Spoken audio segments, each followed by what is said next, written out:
Assalamualaikum warahmatullahi wabarakatuh. Nah, saya Bagus Haji Pamungkas. Di sini saya akan membahas tentang landasan biologis pendidikan. Nah, landasan biologis pendidikan itu adalah suatu titik acuan di mana kita akan mengetahui tentang perkembangan biologis manusia dan karakteristik manusia. Nah, selanjutnya saya akan bahas tentang perkembangan biologis manusia. Nah, ada dua faktor di dalamnya. Yang pertama ada faktor hereditas. Nah, apa itu faktor hereditas? Nah, faktor hereditas ini adalah faktor yang dimana kita melihat perkembangan manusia itu dari pewaris genetik orang tuanya atau keturunannya lah ya. Contohnya kita tahu ya, orang Papua. Orang Papua itu ibunya hitam, bapaknya hitam, anaknya pun hitam. Itu suatu faktor hereditas. Contohnya yaitu berdasarkan keturunannya. Yang kedua ada faktor lingkungan, di mana lingkungan ini berpengaruh terhadap perkembangan biologis manusia. Contohnya nih, ada satu anak yang selalu berbicara kasar, selalu ngomong kasar. Tentunya orang tua mana yang mau mengajarkan anaknya berkata kasar? Nah, ternyata masalahnya ada dalam lingkungannya, karena lingkungannya di sekitar orang-orangnya pada ngomong kasar. Nah, itu suatu faktor lingkungan contohnya ya. Nah, dalam perkembangan fisik manusia itu terdapat tinggi dan berat badan. Pada masa usia 6 sampai 12 tahun, manusia itu relatif lebih lambat pertumbuhan dan berat badannya ya. Tinggi dan berat badannya itu lebih lambat, lebih konsisten lah, relatif konsisten. Dalam perkembangan fisik juga ada proporsi dan bentuk tubuh. Manusia pada usia dini 6 tahun ke bawah ya, itu relatif memiliki ketidakseimbangan dalam proporsi dan bentuk tubuh. Contohnya seperti ada anak yang kepalanya lebih besar daripada mulutnya, badannya. Nah, ketidakseimbangan itu jadi ya pada masa usia dini. Nah, sedangkan pada masa kelas anak sudah kelas 5 sampai kelas 6 itu kisaran 12 tahun ke atas, ketidakseimbangan itu semakin berkurang karena bibir mulai lebar, badan mulai membesar. Nah, kondisi dan proporsi tubuh yang kurang baik atau yang berkelainan itu dapat berdampak buruk terhadap psikologis anak itu sendiri ya.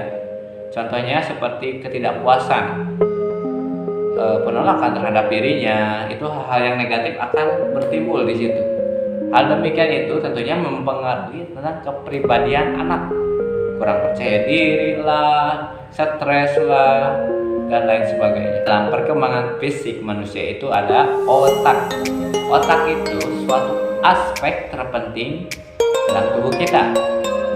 Di dalam otak itu banyak pusat-pusat syaraf untuk perkembangan individu kita. Nah, otak pun harus memiliki rangsangan untuk berkembang.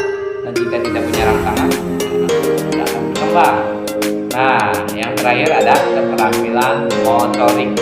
Pada usia anak 10 sampai 12 tahun itu anak wajibnya melakukan aktivitas seperti berlari, mendaki, melompat, sepeda. Itu adalah aktivitas kasar, aktivitas yang menggunakan otot.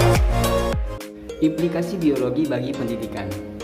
Yang pertama, implikasi bagi penyelenggaraan pembelajaran, yaitu untuk berkembangnya aspek kognisi dan kreativitas, fisik perseptual dan sosial. Yang mana di sini kita perlu cara pembelajaran secara langsung.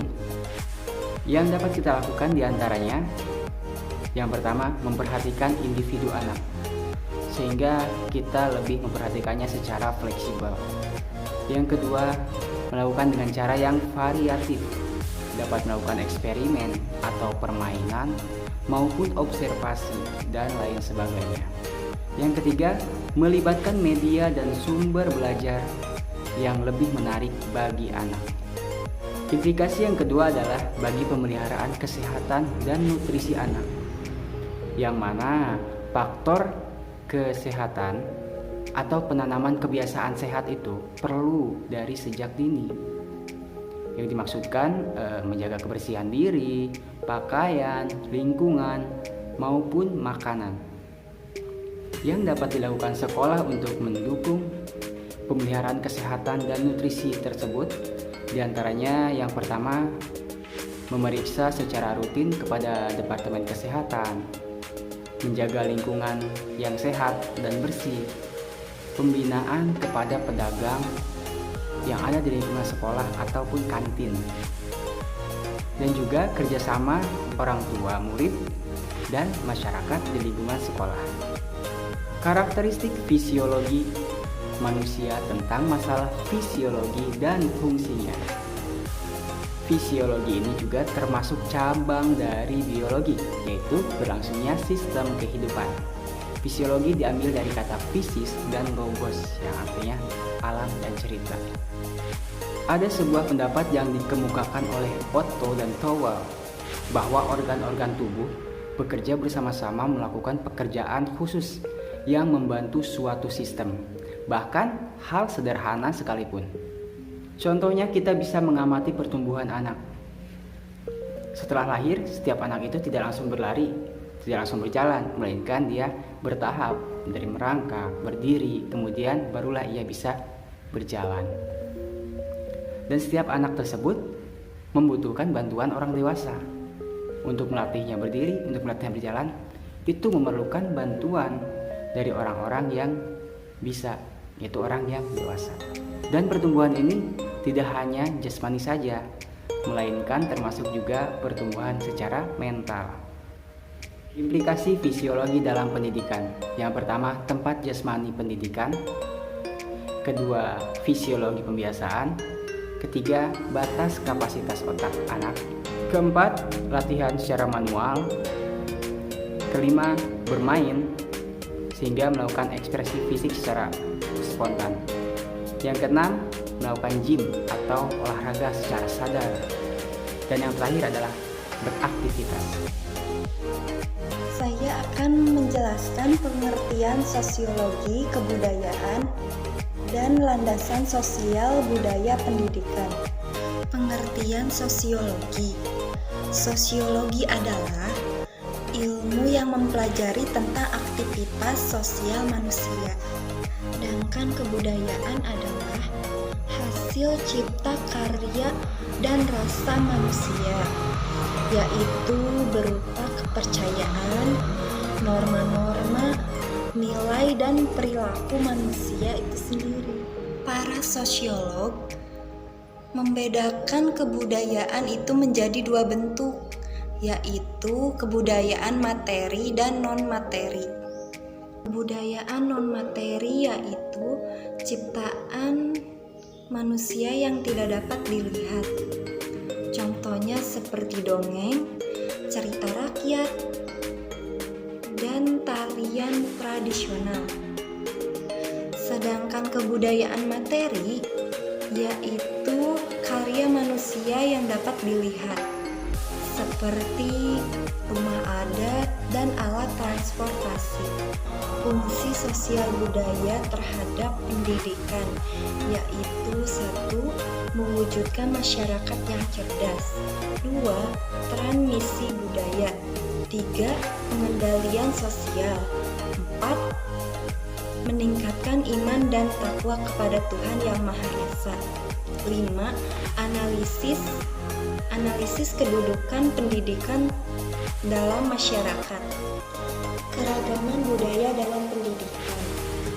Keragaman budaya masing-masing anak didik menuntut guru memiliki wawasan yang luas. Sebagai pendidik, kita harus mengembangkan kebudayaan ke arah kemajuan adab, budaya, dan persatuan untuk mengangkat derajat bangsa Indonesia. Hubungan timbal balik sekolah kepada masyarakat. Para ahli menjelaskan pengaruh hubungan timbal balik terhadap perubahan-perubahan di sekolah dengan masyarakat, antara lain yaitu perubahan lingkungan sosial, politik, dan ekonomi yang membawa pengaruh perubahan persepsi manusia tentang pendidikan dan perubahan persepsi manusia tentang kehidupan akan menentukan atau mengubah persepsi manusia tentang pendidikan. Perubahan sosial budaya dan implikasinya dalam pendidikan.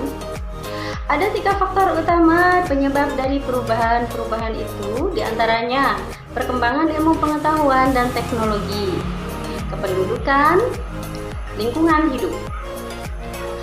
Dengan bertumpuknya informasi sebagai akibat perkembangan ilmu pengetahuan dan teknologi mengakibatkan banyak mata pelajaran atau bidang studi yang diajarkan di sekolah menjadi kuno atau tertinggal.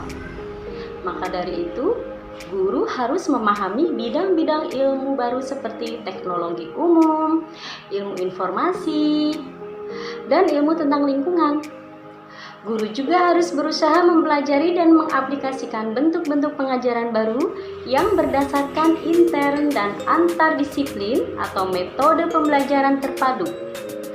Guru dituntut untuk akrab dengan siaran-siaran media yang aktual sehingga mampu untuk membicarakannya dengan murid, dan guru juga dapat menunjukkan kepada murid bagaimana menyeleksi informasi dan dokumen yang perlu dibaca serta mempergunakannya dalam proses pembelajaran maupun dalam kehidupan sosial. Peranan sekolah sebagai pewaris, pemelihara kebudayaan, dan pembaharu. Yang dimaksudkan di sini adalah sekolah sebagai salah satu dari wadah sosialisasi memiliki peranan yang sangat penting sebagai pewaris, pemelihara, dan pembaharu nilai-nilai dan norma-norma yang ada di masyarakat. Hal tersebut dikarenakan sekolah tidak hanya mengajarkan ilmu pengetahuan semata. Pewaris, peran sekolah sebagai pewaris maksudnya adalah mengajarkan ilmu-ilmu baik ilmu eksak maupun non-eksak serta nilai dan norma sosial kepada anak didiknya. Hal tersebut merupakan bentuk pewarisan ilmu. Contohnya, kegiatan belajar mengajar serta kegiatan ekstrakurikuler seperti pramuka, renang, dan lain sebagainya. Pemelihara, peran sekolah sebagai pemelihara maksudnya tugas sekolah untuk menjaga atau memelihara agar ilmu-ilmu serta norma dan nilai sosial yang ada di masyarakat tidak hilang. Contohnya, pelajaran muatan lokal seperti bahasa daerah, kesenian, dan lain sebagainya. Hal ini menjaga kebudayaan setempat untuk tetap ada dan tidak hilang. Pembaharu, peran sekolah sebagai pembaharu maksudnya adalah sekolah tidak hanya memberikan ilmu serta norma dan nilai sosial yang sudah ada, akan tetapi juga memperbaharui ilmu-ilmu pengetahuan yang terus berkembang seiring terjadinya globalisasi dan modernisasi untuk menghasilkan anak didik penerus bangsa yang berkompeten. Jadi, tugas sekolah adalah sebagai pembaharu ilmu-ilmu yang baru. Kesimpulannya, dari semua pemaparan yang ada, dapat disimpulkan bahwa landasan biologi pendidikan yaitu suatu titik acuan untuk mengetahui bagaimana perkembangan biologis dan karakteristik peserta didik dalam hal pendidikan. Dan landasan sosial budaya adalah suatu titik acuan yang mengacu pada hubungan antar individu, antar masyarakat dan individu secara alami, yang artinya aspek yang telah ada sejak manusia itu dilahirkan. Kedua landasan tersebut saling mempengaruhi satu sama lain pada diri individu, khususnya dalam melakukan proses pendidikan. Demikian pemaparan presentasi dari kami. Mohon maaf bila ada salah-salah kata. Wabillahi taufiq wal hidayah. Wassalamualaikum warahmatullahi wabarakatuh.